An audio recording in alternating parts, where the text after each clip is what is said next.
Хөвсгөл нуурын домог.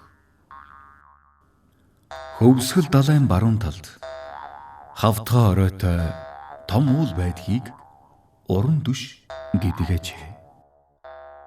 Бас далайн голд модон хүй нэртэй жижиг уул бий.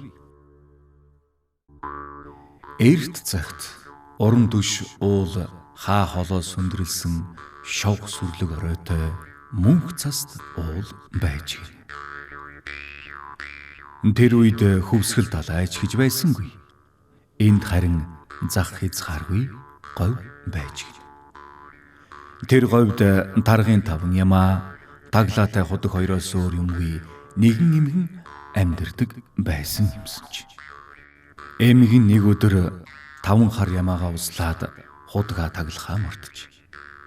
Гэтэл худгийн ус саваа хайлан цэнхэрдэж улам нэмэгцээр байж гин. Тэгэхэд нь ядуу эмгэн яаран буцаж ямаагаа уул тийшхөн арай ядан ам гарч өндөрлөг газар гарваас худгийн ус оргилж улам нэгссээр хавийн уул хүндийг дүүргэн цалгиж байлаа.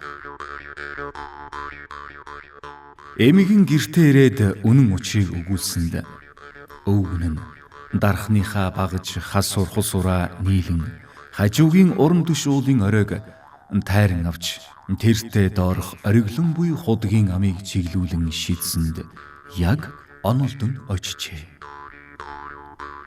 Ийхүү уран түш уул хавтгай оройтой болсон учиртай. Гэвч худгийн ус таглааны завсраар шүүрэн өмнөх ус улам нэмэгдсэнд эмгэн шинээр бий болсон далайн усыг хажуу тийш сэтлэн урсгаж гин.